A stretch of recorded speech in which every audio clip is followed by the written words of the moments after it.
नमस्कार, माझं नाव डॉक्टर नीता ताटके।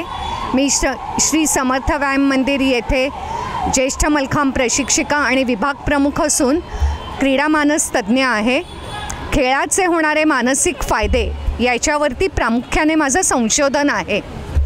खेळ हा एक अशी ॲक्टिव्हिटी आहे की ज्याच्यामुळे आपलं मन एका चांगल्या सकारात्मक कन्स्ट्रक्टिव्ह ॲक्टिव्हिटीमध्ये एंगेज्ड राहतं।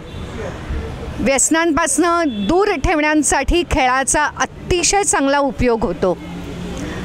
खेळ हा तंदुरुस्तीसाठी जसा खेळला जातो तसा स्पर्धात्मक खेळाचं देखील आकर्षण खूप मोठ्या प्रमाणात असतं आणि मग स्पर्धात्मक खेळामधनं मिळणारी बक्षिसं, त्याच्यामधनं मिळणारी लोकमान्यता, तसंच त्याच्यामधनं मिळणारी राज्यमान्यता ही खेळाडूंसाठी अतिशय मोठी कौतुकाची छाप असते आणि त्यामुळेच मिळणारा जो शिवछत्रपती पुरस्कार असतो तो खेळाडूंसाठी अत्यंत मोलाचा असतो।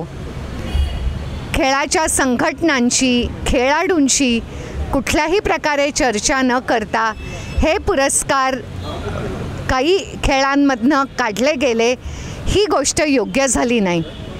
जर खेळ वाढायचा असेल तर शासनाने तो राज्य, राष्ट्रीय, आंतरराष्ट्रीय पातळीवर वाढवण्यासाठी एक मदत करावी, एक विशिष्ट कालावधी द्यावा ज्याच्यामध्ये खेळांनी, त्याचे संघटनांनी निकष पूर्ण करावेत। मात्र घाईघाईने असा निर्णय घेऊन खेळापासनं, खेळाच्या पुरस्कारांपासनं आणि मिळणाऱ्या एका मोठ्या प्रोत्साहनापासनं खेळाडूंना वंचित ठेवण्यात येऊ नये।